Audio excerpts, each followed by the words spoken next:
Hi, welcome back. Today we are going to talk about a very important graphical tool that we regularly use in economics. The graphical tool is called a production possibility frontier, or in short PPF. The production possibility frontier was one of the earliest graphical tool that was used in undergraduate economics courses.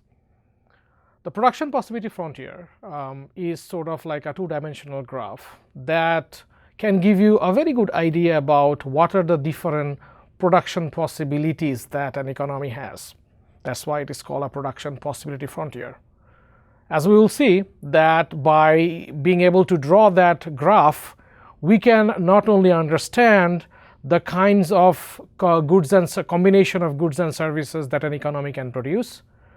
It can also show the kind of combination of goods and services that an economy cannot produce, or if it produces inefficiently. So a couple of things therefore will be talked during our discussion of production possibility frontier. First of all, we are going to talk about the production possibilities, the maximum amount of output that an economy can produce. We are going to talk about some idea of opportunity cost, how opportunity cost plays out in our production decisions. We will also talk about something called the efficiency, an idea that is central to economics.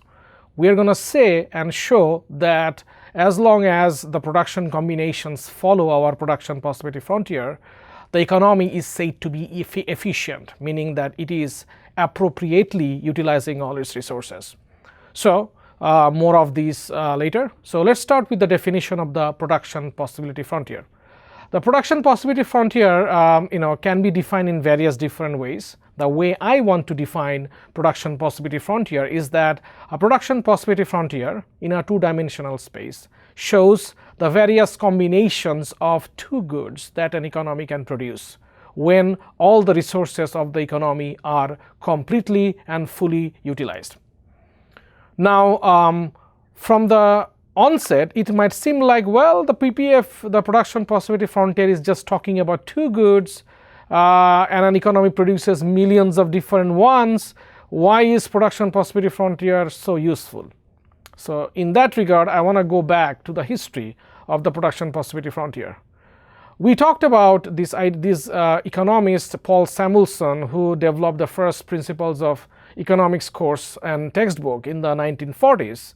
He actually came up with the production possibility frontier. He said that, well, you think about, rather than thinking about these two goods, think about one goods being what we call capital goods, all the goods that we cannot eat but can use to produce other goods, and think about another good called consumer goods, everything that we can buy and eat, right? So therefore our economy has two goods, goods that you cannot eat and goods that you can eat, and we can use the production possibility frontier to really figure out how the economy decides on different combinations of those two goods. So since then, production possibility frontier has become one of the graphical tools that we use to talk about efficiency, opportunity cost, and so on. So what I'm going to do today is I will be sort of drawing a production possibility frontier with you guys, and by using some numbers, some production possibilities, and we will show how we can use the production possibilities to learn a lot about an economy. So without further delay, let us start with the example that I have sort of drawn. The example that we will be working with is a simple example. So we are imagining that our economy has only two things that it can produce. It can produce cell phones, it can produce DVDs. And we are going to think about different possibilities of those production. We are going to call those possibilities A, B, C, D, E, and F. Each of these possibilities involve different combinations of cell phone and DVDs that can be produced, which means that each of these possibilities are telling us different ways the economy is allocating its resources towards the production of cell phone and DVD. For example, in possibility A, our economy is allocating all its resources to the production of DVD, so it can produce 15 DVDs and no cell phones. In possibility C, the economy is allocating some resources to the production of DVD, so it produces 12 DVDs and 2 cell phones. These are all in millions. We also can look at a situation where the economy is allocating all its resources to the production of cell phones, and it produces 5 million cell phones with no DVDs. So that's our option number F. So we are looking at therefore 6 different production possibilities that the economy is considering. We can take those numbers, possibilities, and put them in a 2-dimensional diagram, and this diagram will be our production possibility frontier or production possibility curve, some would like to call it. This is a 2-dimensional space where any production quantity for DVDs are measured by the vertical axis, and any combination of the production of cell phones are measured by the horizontal axis. A indicates our option A, where the economy is producing 15 units of DVD and 0 cell phones, so A is on the vertical axis. F shows only cell phones being produced, which is 5, only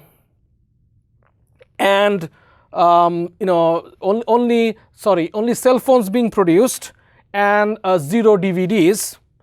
So this is, rather than calling that 5, I apologize, we should also call it 5, because here the economy is producing 5 million cell phones. So F, just like A, indicates an extreme combination where A only shows the production of DVDs, F considers the situation where only cell phones are being produced. Between A and F, we see B, C, D, and E, which shows different combination of production of DVDs and cell phones that we can look at. Now, once we identify these production possibilities, we can simply add these points like this, and what we will have is called a production possibility frontier. Okay? So that's production possibility frontier. What does production possibility frontier tell us? There are several things that production possibility frontier can really highlight. Let's try to go over them one by one. First of all, notice that if you look at the different production possibilities, the first thing that you understand is that these production possibilities involve trade-offs. When the economy is going from producing 0 to 1 million cell phones, it has to give up producing some DVDs. When you go from 0 to 1, production of DVDs go down. When you go from 1 to 2 of cell phones, production of DVDs go down, and so on, which means that in order to produce more cell phones, the economy has to give up producing some DVDs. Conversely, if the economy wants to produce more DVDs, let's say going from F to A, the more DVDs it produces, the less cell phone it produces. So our production possibility frontier therefore shows the critical idea of trade-offs that an economy faces. Why do the economy faces trade-off? Because our resources are scarce. Scarcity is why we are drawing this production possibility frontier. So that's issue number 1. The second issue that the production possibility frontier can tell us is about that it can also show us this idea of opportunity cost. Let's try to understand that a little bit, right? Notice that when you are going from producing 1 cell phone, 0 cell phone to 1 cell phone, you are giving up sort of like 1 million DVDs. Do you see that? Let's try to understand that.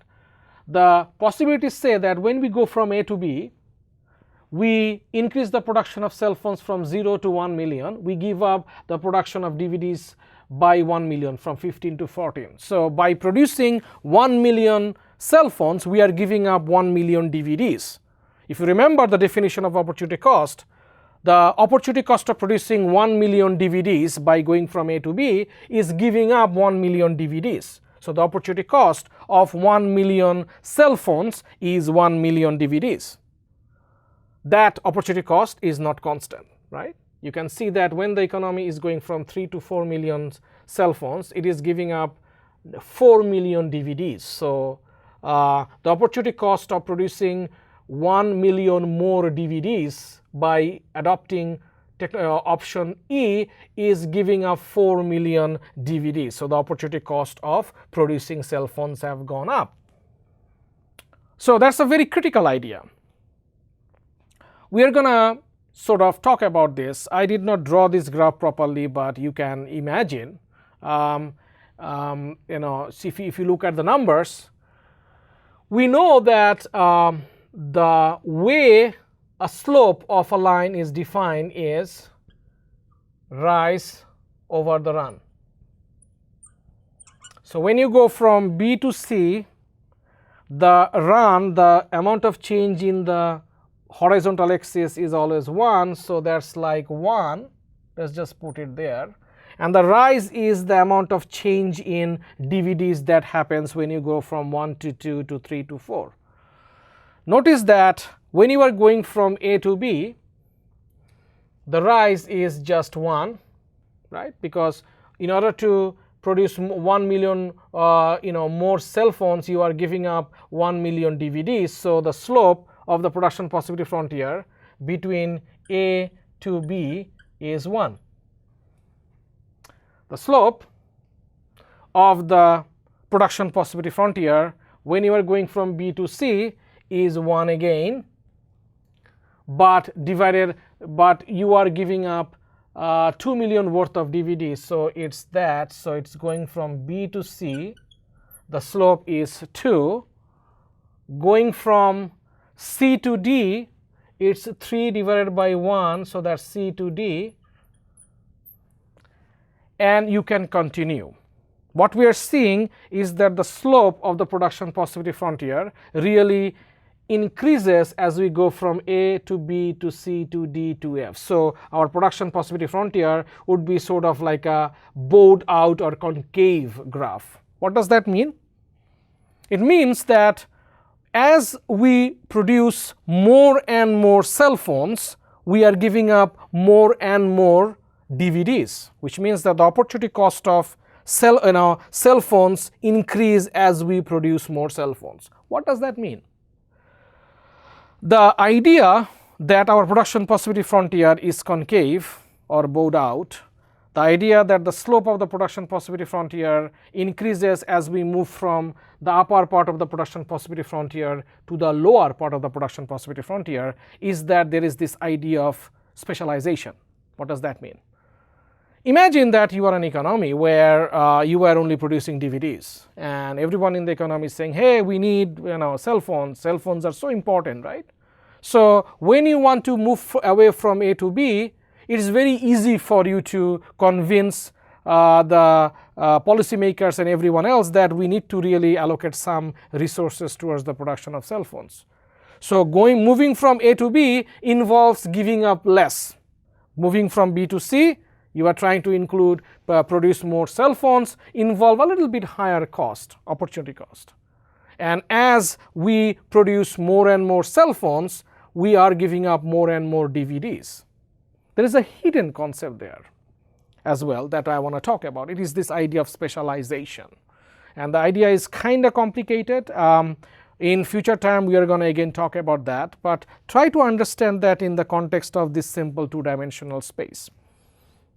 Now, imagine that the only resource that we are using here is labor. And by using labor, you can either make cell phones, or you can make DVDs, or you can make some combination of those. Now, are these labor only specialized in the production of cell phones or for the production of DVDs? We really don't know. But what if the economy has resources that is more specialized in the production of DVDs?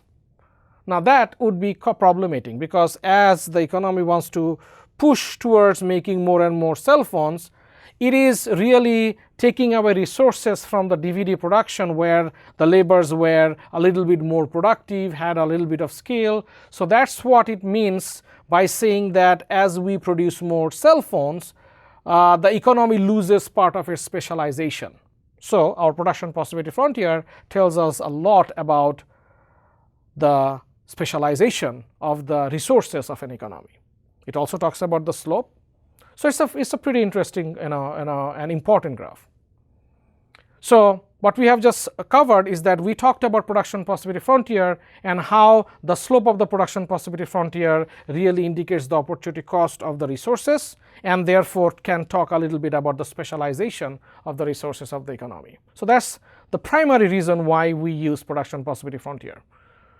There is a second reason why the production possibility frontier is regularly used in economics, which is to show this idea of efficiency. Efficiency, it's a very important and powerful concept in economics.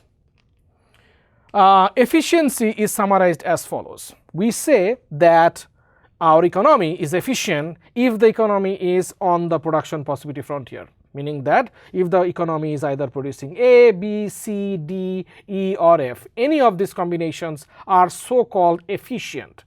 Efficient in our economics means that all the resources of the economy are utilized, nothing is left unutilized. In order to show and understand efficiency, we need to understand production possibilities that are not efficient. Okay, what could be an inefficient production? So let's imagine a point, let's say like M. So what is M? M is obviously a combination. What is M telling us? M is telling us that in an economy we can produce 9 million worth of DVDs and 2 million worth of cell phones. So that's the combination that point M is pointing out. Is this the maximum amount of production the economy can undertake? You can see clearly that it is not. Why? Because at point M we can see that even with producing 9 million DVDs, the economy can really move from M to D and produce 1 million more cell phones. So by moving from M to D, the economy can literally produce more. Also, similarly, the economy can move from M to C by producing more DVDs without really giving up any production of cell phones. So the problem with point M is that point M does not really reflect the true opportunity cost of production in our economy. Why? Because you can move from M to any point like C or D, still not give up anything but gain something. If you move from M to C, you gain more DVDs. If you move from M to D, you gain cell phones. So M is clearly inefficient production, because at M we are not producing the maximum amount of goods and services that the economy can produce. So M is inefficient, A, B, C, D, E and F are efficient. So let's call M inefficient. The other point that I want to talk about is a point, let's say, such as G. So G is again an interesting point. So M was inside the production possibility frontier, G is outside the production possibility frontier. What is G telling us? G tells us that our economy is trying to produce 12 million DVDs and 4 million cell phones. That's the combination that G is talking about. Is G feasible? Can we really produce at point G? The answer is no, we cannot. Why? Because our production possibility frontier already tells us that if we want to produce 12 million DVDs, the maximum number of cell phones that we can produce is 2. Or if we want to produce 4 million cell phones, the maximum number of DVDs that we can produce is 5 million DVDs. So G therefore involves a combination of DVDs 12 and 4, which is not feasible given the resources that we have in our economy. Therefore G is called unattainable. Attainable or infeasible.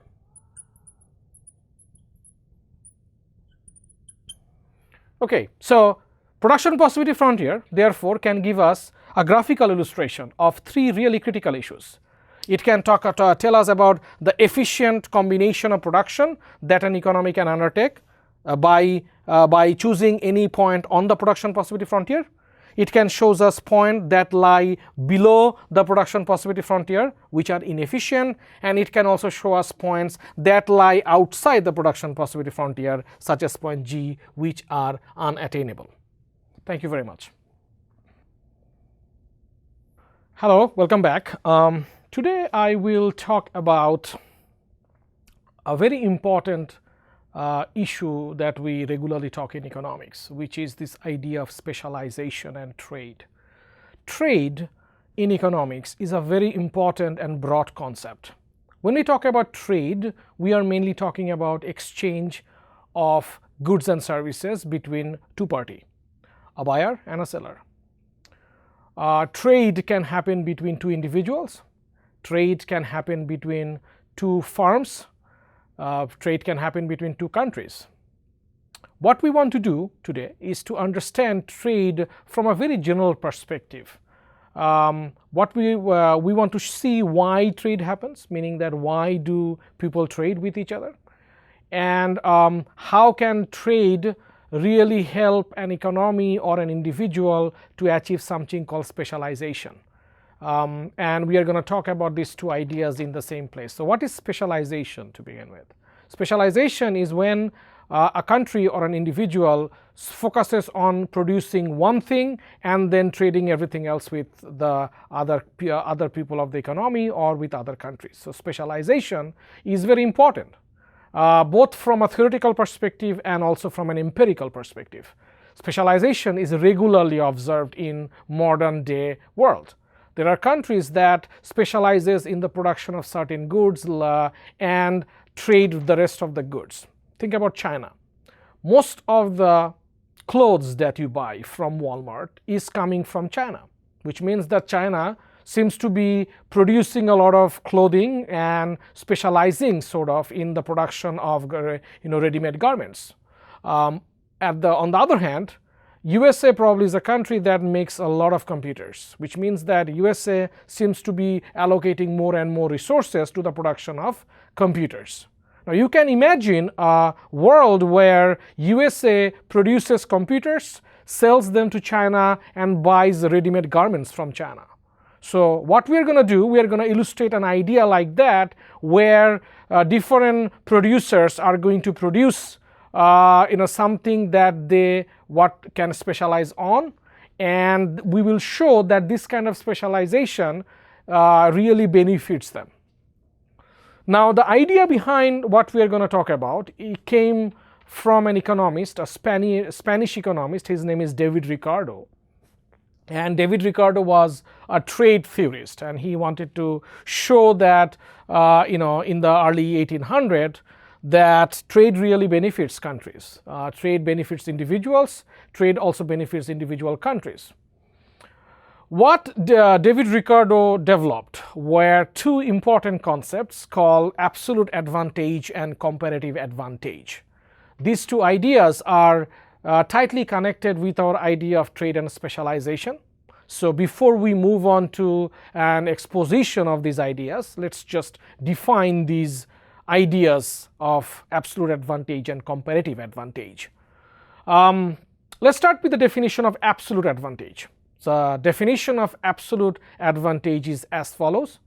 When a person or a nation is more productive than another, needs fewer inputs, or takes less time to produce a good or perform a production task, we say that the person has an absolute advantage over everyone else.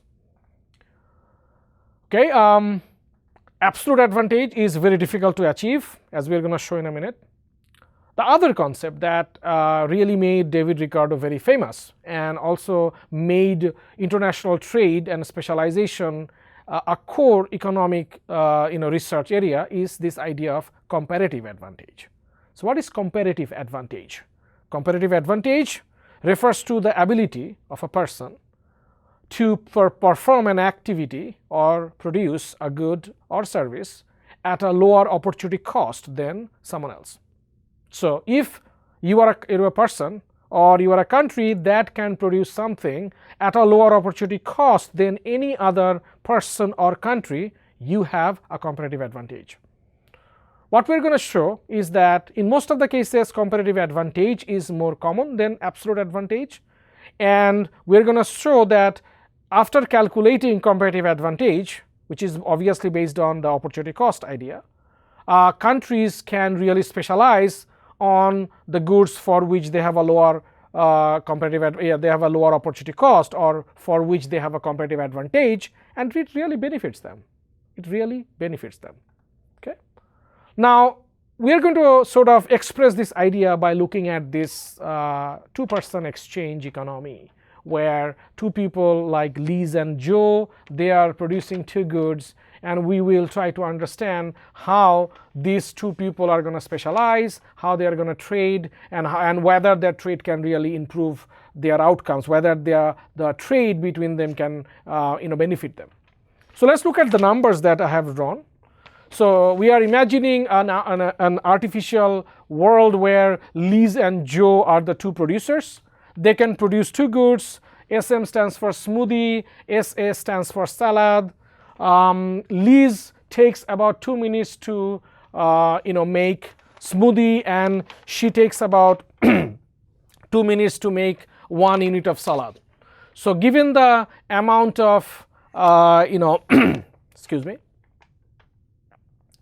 so let me revise the numbers one more time. I apologize. For Liz, she can make 30 units of smoothie in 2 minutes. She can also make 30 units of salad in 2 minutes. So that's what Liz can do. Notice that Liz probably has similar kind of specialization or expertise in the production of smoothie and salad. Okay. For Joe, he can produce 6 units of smoothie in 10 minutes. He can also produce 30 units of salad in 2 minutes. We're going to use these numbers, and we are going to calculate the opportunity cost of smoothie and salad for these two people, and then based on that we are going to identify the competitive advantage of these two people. So for Liz,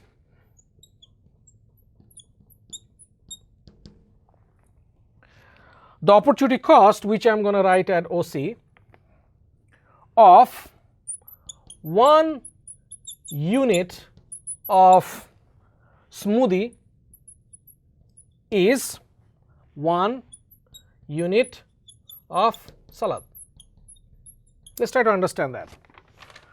Notice that she is equally productive in producing smoothie and salad. She can allocate these 2 minutes either in the production of 30 units of smoothie or in the production of 30 units of salad. So if she produces 30 units of smoothie, she gives up producing 30 units of salad.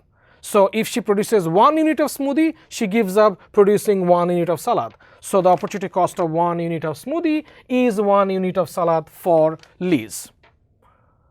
Conversely, the opportunity cost of 1 unit of salad for Liz is also 1 unit of smoothie for Liz.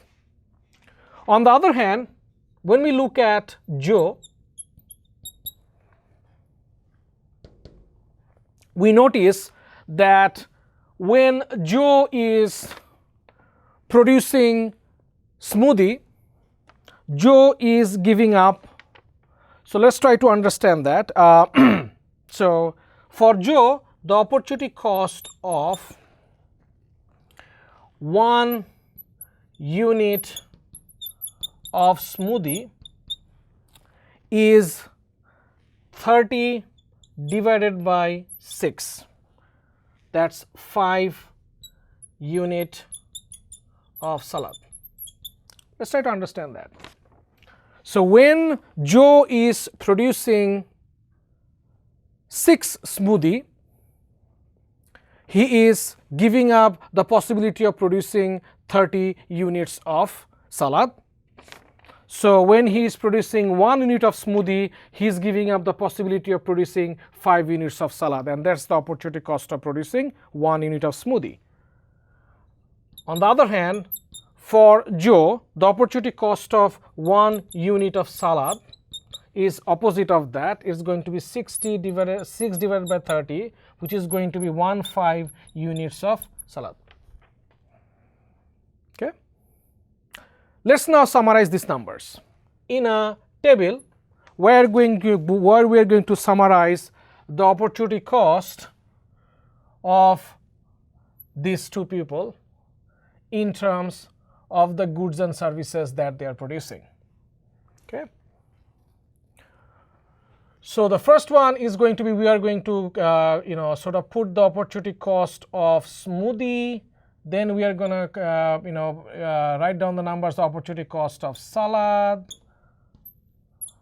For Liz and for Joey, we are going to take these numbers. For Liz, it's very simple. For Joey, the opportunity cost of smoothie is 5 and the opportunity cost of salad is 1 divided by 5.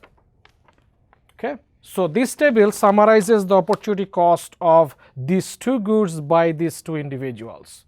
Let us now try to understand comparative advantage. When we think about smoothie, notice that Liz has a lower opportunity cost of producing smoothie. Her opportunity cost of producing smoothie is 1. Joe's opportunity cost of producing smoothie is 5. Liz has a lower opportunity cost, so Lee has a comparative advantage in the production of smoothie. In terms of salad, notice that clearly Joe has a lower opportunity cost in producing salad, so Joe has a comparative advantage in the production of salad. So notice immediately that after calculating the opportunity cost, we can figure out who has lower opportunity cost in what and who has comparative advantage in what. One critical information that you might actually see in this example is that in a 2-person or a 2-country example, 2 different countries have comparative advantage in 2 different goods. That's always the case. If you calculate absolute advantage, you might sometimes find that one country can have absolute advantage in the production of everything, but in terms of comparative advantage, a country cannot have comparative advantage in both. A country has comparative advantage in only one.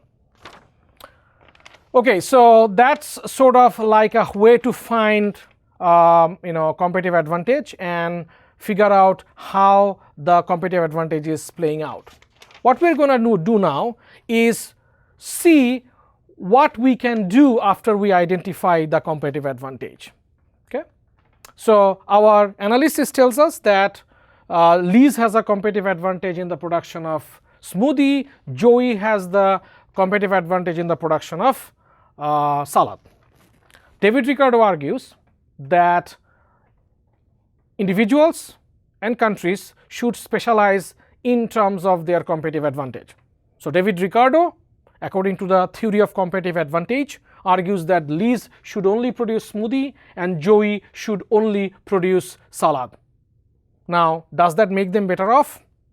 Does this specialization really help them? In order to understand that and show that, let's pick some numbers. Okay. Let's imagine that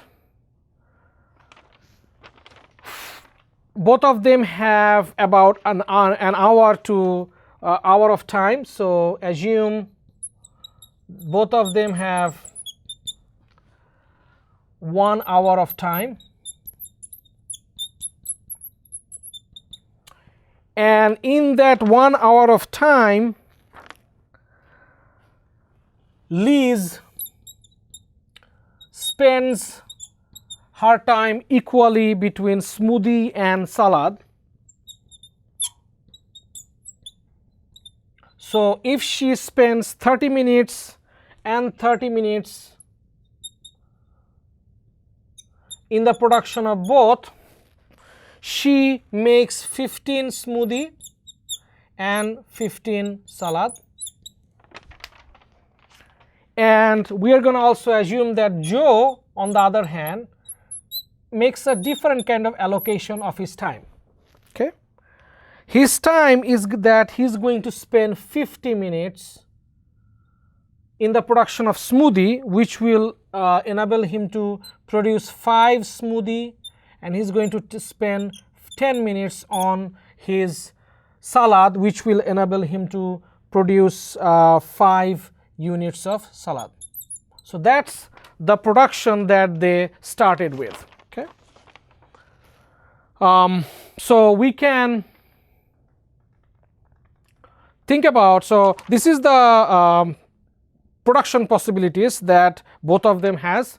Now we are going to show that because of the trade or specialization, they can really gain from each other. So with specialization,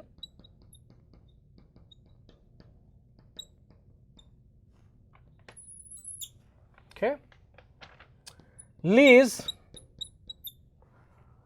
is only going to produce smoothie, and if she allocates the entire 60 minutes in the production of smoothie, she can produce 30 units of smoothie. And Joe is going to allocate all his resources in the production of salad, and if he allocates the entire hour in the production of salad, he is going to be able to produce 30 units of salad. So that's with specialization. This is the total production of smoothie and production of salad that these two people can produce. Okay. So now what? Before specialization, Liz was producing 15 units of smoothie, 15 units of salad. Joe was producing 5 units of smoothie, 5 units of salad. After specialization, they are not producing both, they are just producing one. Does that really help them in some way? Okay, so what can we do? Let's imagine that for the time being, let's see that they are going to specialize, after that they are going to exchange.